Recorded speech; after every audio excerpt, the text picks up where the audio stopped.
Good morning, you guys. I hope everybody is doing well on this good Tuesday. I'm creating this video for you because sometimes it's difficult to know what to focus on when you're having a conversation with an author. And there's a lot, and I want to make sure that you guys that are at home learning have the same supplemental options that the kids who are coming here have. So these videos will be coming, and I'm going to get better at sending them out sooner, but I had to learn Canvas first, and it's gonna get better, okay? So just know that they will be coming sooner, just in case you guys do start working through things ahead of time. I want that to be there for you already. But let's go ahead and get started. So y'all are going to be reading Two Kinds by Amy Tan.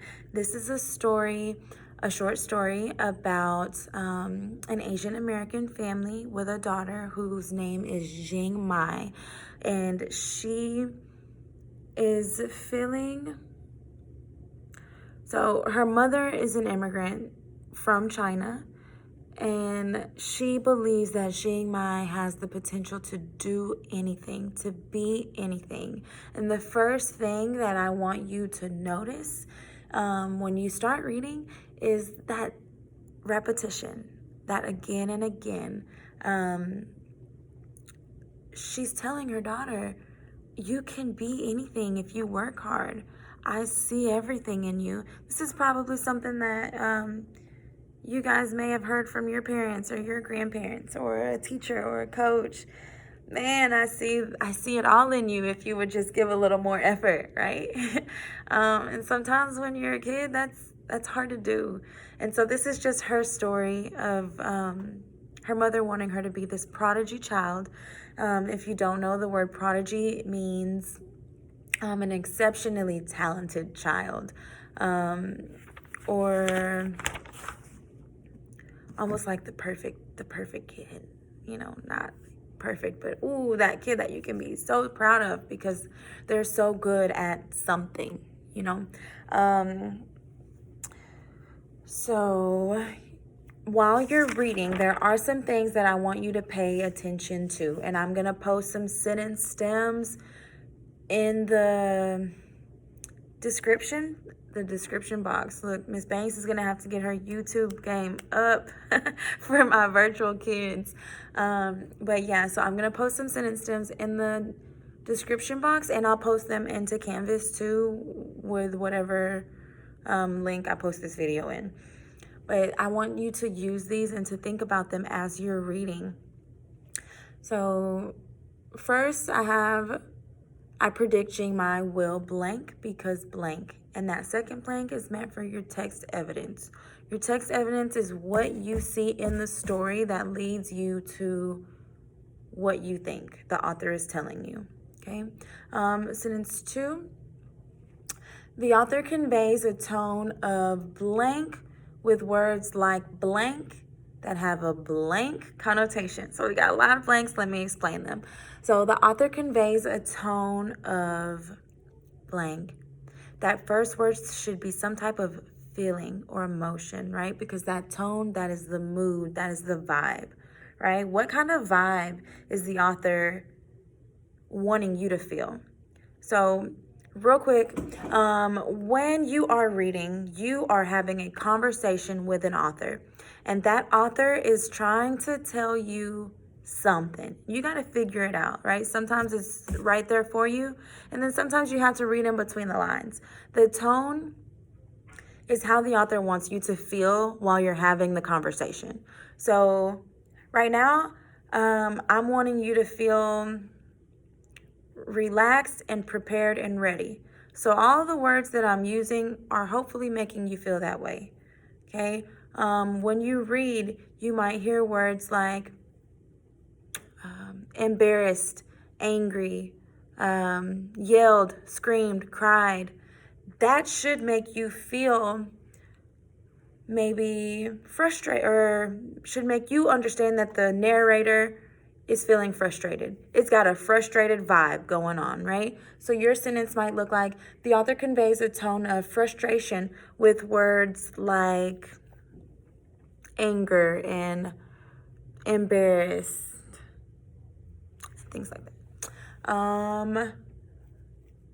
With words like anger and embarrassed that have a negative connotation. So remember, connotation is the feeling of the word, and denotation is the dictionary meaning of the word. So where we have minor and juvenile. So exact same word, minor and juvenile. So they mean the same thing. The denotation of those words both mean someone under the age of 18. But one of them has a positive connotation, or at least a neutral connotation, and one of them definitely has a negative connotation. So if I wanted to use those words maybe in a persuasive, or maybe to try to make you feel a certain way about something, if I want you to feel negative about this person that I'm speaking of, then I'm probably going to call them a juvenile. And you're already forming thoughts about this person, right? Instead of if I was to say a minor. So that's one way that words have power, and most authors recognize that and they create a specific tone. So that's something that I want you to focus on as you read. It will help you later. The next sentence, the key conflict is blank. The evidence to support my response is found blank. Okay, what are the problems in this story? The problems help you to figure out the plot, so the storyline. And then once that problem is resolved, or if it becomes resolved, you start to see the climax and then when it comes down, right? It also helps you to figure out the characters and what the characters are going through. I like that. What the characters are going through. So that character's development. And a lot of times the conflict can be internal, which is, hey, I'm having a problem with when you have an internal conflict that's like, oh, something's touching at my heartstrings. Something's going on inside of me. It's not like I fell and bust my head and it's external, or it's not like we're all having this issue of a dispute over land or something like that. No, it's I'm feeling guilt, or I'm feeling weak, or I'm feeling anger, or I'm feeling embarrassment, or something like that. It's something with the heart, right? So that conflict can help you with that. The key conflict is blank. What are the problems? Those are going to be important. And then where are you getting that information within the text? Okay. 4, I know there's a lot of them. I know. I'm probably asking you for too much, but I just want to help. All right. The 4th one is about the signpost. I am going to create another video. I have already created the video, but I didn't like it, so I'm going to do another one. This was a couple weeks ago, sorry. But I'm going to create a video over the signpost, just really quick introducing them and why we are learning them. But I noticed blank when blank. So I noticed words of the wiser, which is one of the signposts. I noticed words of the wiser when the mother told Jing Mei that she could be better if she tried harder. In paragraph 6, this helps us recognize the internal conflict, or this helps us recognize the conflict that Jing Mei's mom is expecting her to blah, whatever. Okay, I don't want to ruin the story before y'all read it. And last but not least, it's probably the most important thing, because if you can get the theme, then you've got the entire story. So my last sentence stem to help guide your reading is going to be one key theme from the story is blank. Okay, so one key theme. The theme is really the meat of the story. So when it's the advice that you take, it is, and it should sound like advice. It's whatever advice the author wants you to take from when you read something. So it could be, you never know what you got till it's gone. Appreciate everything. It could be love with your heart. It could be treat others how you want to be treated.